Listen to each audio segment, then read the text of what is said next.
everyone. Today I'm going to be starting to lay the new floor in my bus. Now this is a two-person job because the steel sheet that I'm going to be laying down on the floor, even though it's very thin, is really heavy and I physically can't carry it on my own, and some of the big plywood pieces that are going down on the floor as well are very heavy, so you need two people to help carry them in and out of the bus. So I've got my dad to help me. I've got 3 and a bit days to get it done.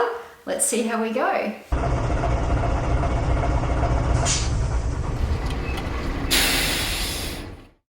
Today's job is to measure and cut the pieces of galvanized steel sheet that I'm putting down directly onto the frame, and I'll be gluing those down, and then the plywood will go on top and it'll all be screwed down into the metal frame underneath. This is the sheet metal that I'm going to be putting down on the frame. It's galvanized steel and it's 0.75 millimeters thick, so it's quite thin, but despite that it's very strong and also really heavy. Now the original steel that was over the wheel wells in the bus is a bit thinner than this, so it might have only been 0.5 of a mil. So I think this will be well and truly thick enough. And I've actually left the original steel over the wheel wells anyway. So in those areas where you're likely to get most of the stones and water thrown up, there'll actually be a double layer of steel. So the plywood that I'm going to be putting down on the main part of the floor should be well and truly protected from the elements underneath once this sheet metal goes down. This is what I'm using to cut the galvanized steel sheet. It's called a nibbler and we just got it from the local tool shop and it is seriously brilliant. The way it works is there's a little metal rod in here that's got like a punching needle inside, and when you turn it on, this moves up and down really fast, and basically as you're pushing it along the steel, it cuts, punches a zillion little circular holes and cuts a really nice line along your metal. So it's fantastic. I highly recommend getting one of these if you're going to be cutting a lot of sheet metal.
Seriously knackered.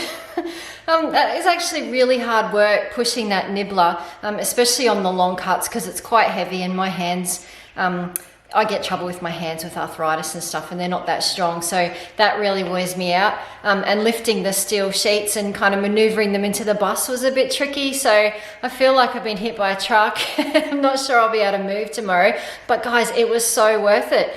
So this is the end of day 1. And even though we only had half a day to be able to work in here, we actually managed to get all the sheet metal laid on the floor. So super happy. I'll show you what it looks like. So this is the sheet metal all down. Made a bit of a mess with the Sikaflex, as you do, because it's really messy stuff. But yeah, it's all sitting nice and flat, so should be good when we come to lay the ply on top and screw it all down. Yeah, so that was a good day's work, and it's pretty exciting to have the floor going back in. So now that all the sheet metal's down on the floor, it's time to put the ply pieces back on and screw them all down. Hopefully they'll still fit. They fit really nicely when I first cut them out. The bitumen paint that I used to paint around the edges of the boards is quite thick, so they're all going to be like a fraction wider than they were before, but hopefully I've left enough allowance, and the boards will all still fit nicely in there. Let's do it.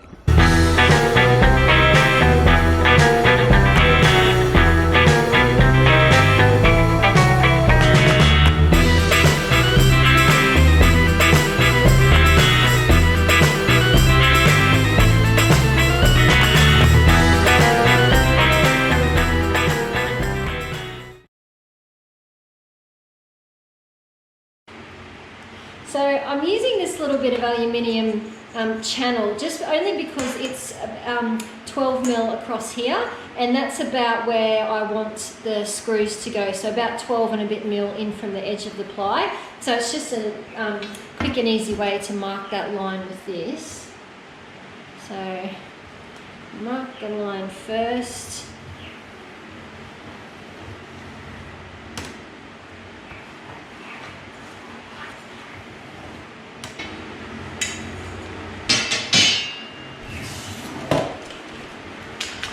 And then I want to put my first screw a little bit in from the corner, because if I put it too close to the corner, the risk is that it'll split the plywood. So even though I'm pre-drilling the holes, there's still a risk if you get too close to the corner. So I'm coming back from the corner, putting my first screw in, and same on the other end. And then I basically just look at the distance I've got left between them. And I'm sort of working to roughly between 200 to 300 centres. 300 is probably enough, but just in some places, depending on how much space I've got, I sometimes put them a bit closer together. This distance is actually 800, so I might just do 200 centres. Gives me a good number of screws. So I want to make sure this is well and truly screwed down well. So then I get my drill, and I'm using a 5mm drill bit just because that gives me just enough clearance for the screw to go in easily through the wood. And the reason I'm pre-drilling the wood is just so that the thread of the screw, or the head of the screw, isn't buggered up trying to drill through the wood, because I want that screw to be in as good condition as possible when it hits the metal, because it'll need all its strength to cut through the metal underneath. So I'm just going to pre-drill the holes just through the plywood.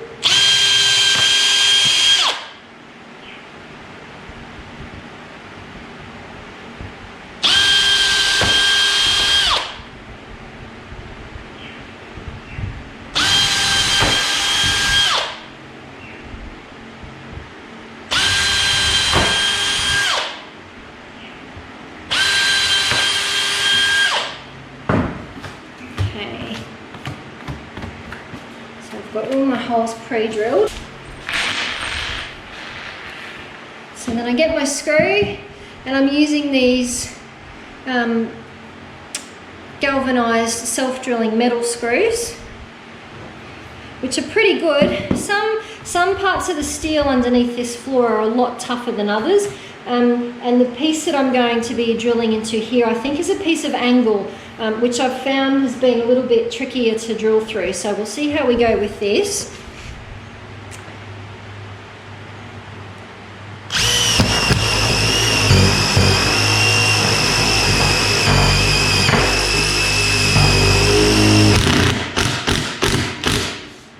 Okay, so that went in fairly easily.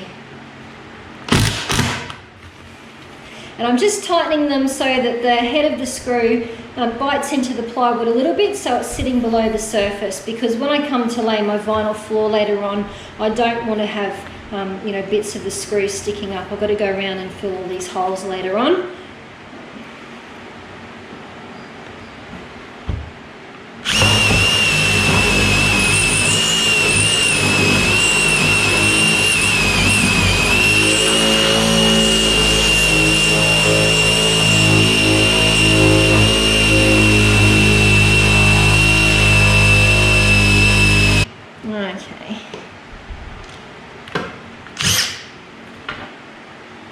So you can see that one there just wasn't going in. Ow, that's hot.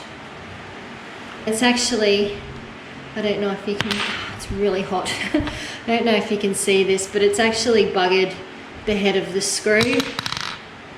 I'm trying to go in. So what I might do with these is pre-drill through the metal as well as just the ply. So obviously don't want to use my big 5mm drill for that. So I've got a slightly smaller 4mm bit here.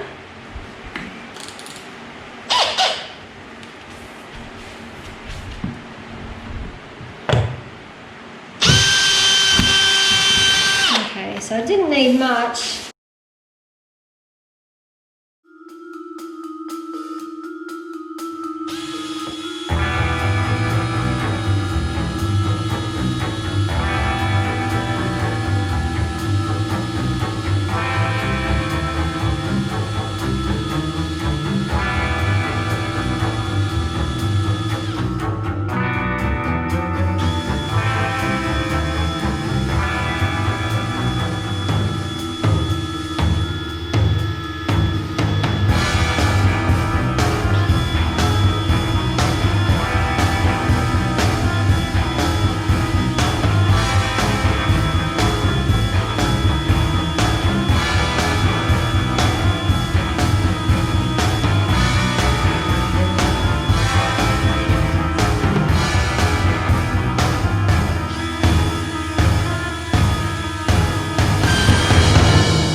But now I've actually gone through the metal, so it should be much easier now to get these screws in because they're not having to drill all the way through.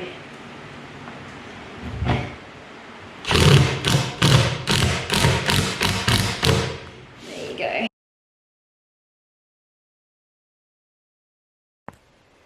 I don't know if I've shown you guys this before, but I actually made a map when I had the frame underneath the floor fully exposed. I actually spent a day creating this map to show where all the steel beams and bits of angle and stuff were under the frame, because obviously now that the floor's down you can't see any of it. So that was a bit time consuming to do that, but I'm really glad I did, because now I'll show you if I come up here. So this piece of ply that I've just screwed in, I've screwed around the edges, but obviously there's a large section in here that doesn't have any screws, and really that's too big a span, I think, to not have any screws. And I know that somewhere under here there's going to be bits of angle and some steel beams that I've got the opportunity to screw the floor into. So I come and consult my map, and I know that that piece of timber is this one here between these two beams. So I can look here and see that these brown areas are actually bits of angle running across. So the screws that I've just screwed in, I've screwed into these two beams here and on the outside edge. And this particular piece joins on this bit of angle here. So there's some screws along there. So I can look at this map and see, okay, if I want to put some screws in this angle, I can measure the distance in from the wall, and I know roughly where that angle should be underneath. And hopefully, if I've measured it correctly, when I put my screws in, they'll be going down into metal. So yeah, I'm actually now really pleased that I did that, because it's proved very helpful when I've come to screw in the floor. Well, it took me 2 days to get the floor screwed down. Thankfully, most of the steel was pretty easy to screw into, and there are only a few sections where I really had to struggle with getting them in and pre-drilling the steel first. But even so, there's a lot of screws and it's pretty hard work, so it took a while, but I'm really pleased with the result because the floor is nice and level and it doesn't move at all when you walk on it, so it feels pretty solid. You'll notice that I haven't yet finished the front section of the bus, and that's because I've got a special project planned for the front step. So stay tuned, more on that later. And once that's finished, I'll be able to cut the ply and finish off the floor at the very front of the bus. But for now, I'm really pleased to have most of the main level of the floor done, and it feels like I'm starting to make some progress.